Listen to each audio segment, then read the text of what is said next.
નમસ્કાર, હું કલ્પના અજય નાયક. મારા કિચનમાં આપ સૌનું સ્વાગત છે.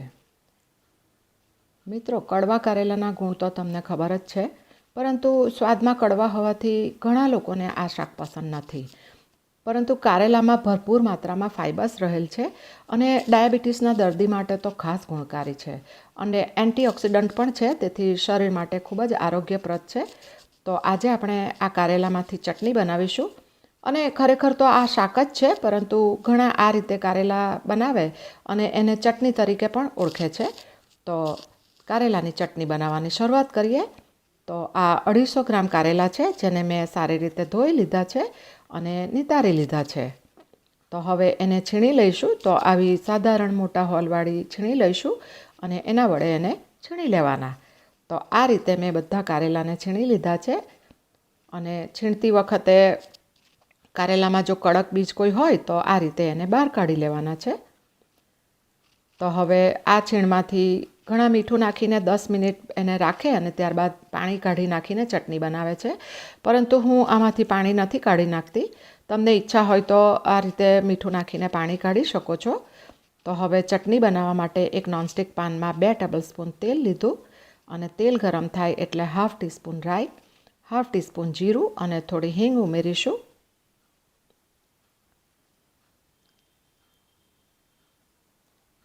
1 ટીસ્પૂન જેટલું આદું છીણીને ઉમેરીએ અને એને સ્લો આંચ પર જરા સાંતળી લઈશું.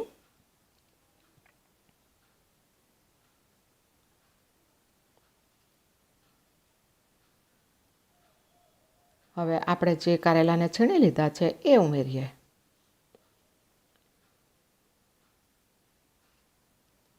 હાફ ટીસ્પૂન હળદર અને સ્વાદ મુજબ મીઠું પણ ઉમેરી દઈએ અને સ્લો ટુ મીડિયમ આંચ પર ઢાંકણ ઢાંકીને 3 થી 4 મિનિટ કૂક થવા દઈશું. અને આ રીતે કારેલાની ચટણી બનાવીને તમે ફ્રીઝમાં પણ રાખી મૂકો તો 3-4 દિવસ સુધી સારી રહે છે. અને ઘરમાં જો કોઈ સુગર પેશન્ટ હોય તો દરરોજ થોડી થોડી એને ખાઈ શકે. તો આ રીતે ઢાંકીને હવે એને 3 થી 4 મિનિટ થવા દઈએ.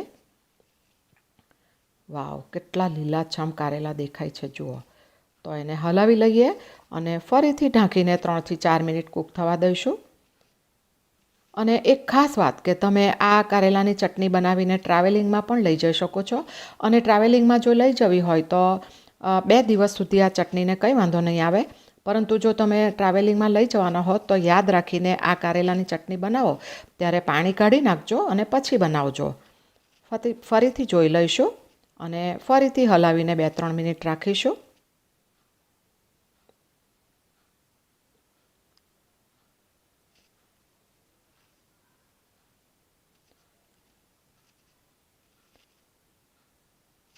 જુઓ, હવે કારેલા સરસ કૂક થઈ ગયા છે.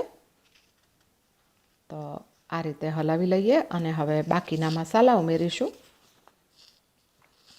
1 ટીસ્પૂન લાલ મરચું છે, 2 ટીસ્પૂન ધાણા જીરું, 1/4 ટીસ્પૂન આમચૂર પાવડર ખાસ ઉમેરજો, બહુ જ સરસ લાગશે. 1 ટીસ્પૂન જેટલો કિચન કિંગ મસાલો છે અને 8 થી 10 લાલ સૂકી દ્રાક્ષ છે, કે જે બિલકુલ ઓપ્શનલ છે, કારણ કે સુગર પેશન્ટ માટે જો બનાવવાના હોય તો આને સ્કીપ કરી દેવાય. હવે બધા મસાલાને સારી રીતે મિક્સ કરીએ. અને મારા ઘરમાં આ કારેલાની ચટણી તો મારી અને મારા સાસુમાની એકદમ ફેવરિટ છે. ને આ કહેવાય ચટણી, પરંતુ અમે જમવામાં એને રોટલી સાથે પણ ખાઈએ છીએ. તો હવે 2-3 મિનિટ સ્લો આંચ પર એને ખુલ્લું જ થવા દઈએ કે જેથી મસાલા સારી રીતે સેટ થઈ જાય. અને મેં અગાઉ કહ્યું કે ટ્રાવેલિંગમાં લઈ જવાના હોય તો તમે પાણી કાઢી નાખજો, તો એટલા માટે કે થોડી ડ્રાય બની જાય સરસ. હવે 1 ટેબલસ્પૂન ગોળ છે, હું ખાંડ નથી ઉમેરતી. તો ગોળ ઉમેરીને મિક્સ કરીશું અને ગોળનું પાણી થોડું છૂટશે એટલે ચટણીમાં એબ્ઝોર્બ થઈ જાય ત્યાં સુધી એને સ્લો આંચ પર હલાવીને કૂક થવા દઈશું. અને ભરેલા કારેલા અને કારેલા કાંદાનું શાક પણ મેં આ ચેનલ પર વિડીયો બનાવીને મૂક્યો છે.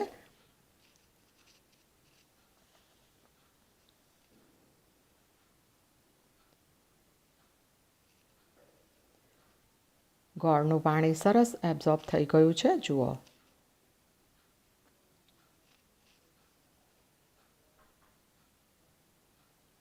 તો હવે 1 ટીસ્પૂન જેટલું કાશ્મીરી લાલ મરચું ઉમેરીએ, 1 ટેબલસ્પૂન તલ છે, 2 ટેબલસ્પૂન શિંગદાણાને ક્રશ કરી લીધા છે એ ઉમેરીશું, 2 ટેબલસ્પૂન સૂકું કોપરું છે એ ઉમેરીએ અને સારી રીતે મિક્સ કરીએ. અને હવે આ લાસ્ટમાં જે ઉમેર્યું તે બધું મિક્સ થઈ જાય એટલે 1 મિનિટમાં ગેસ બંધ કરી દેવાનો. અને તમે જુઓ કેટલી સરસ ચટણી રેડી થઈ ગઈ છે. જોતાં તો તમને એમ ખ્યાલ જ નહીં આવે કે આમાં મુખ્ય બેઝ કારેલાનો છે. અને આ રીતે તમે ચટણી બનાવશો ને તો કારેલા નહીં ભાવતા હોય ને એ પણ ખાતા થઈ જશે.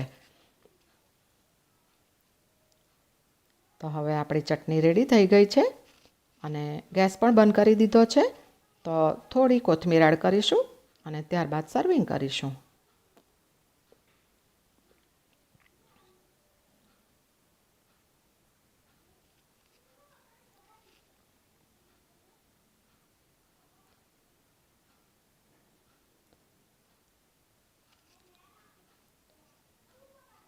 કેટલું સરસ આપણી કારેલાની ચટણી રેડી થઈ ગઈ છે. વાવ! આરોગ્ય માટે એકદમ ઉત્તમ એવા કારેલાની ચટપટી ચટણી અમે તમે જુઓ કે જોતાની સાથે જ ખાઈ લેવાનું મન થઈ જાય એટલી સરસ બની છે. અને આમ તમે આ બાઉલને ડાઇનિંગ ટેબલ પર મૂક્યું હોય તો કોઈને ખ્યાલ પણ નહીં આવે કે આ કારેલાનું શાક એટલે કે કારેલાની ચટણી છે. અને રેસીપી ગમી હોય તો લાઈક અને શેર કરજો. અને ચેનલને જો હજી સુધી સબસ્ક્રાઈબ ના કરી હોય તો જલ્દી કરી દેજો. અને મળતા રહીશું આવી જ એક અવનવી રેસીપી સાથે. ત્યાં સુધી તમે તમારું અને પરિવારનું ચોક્કસપણે ધ્યાન રાખજો. આવજો.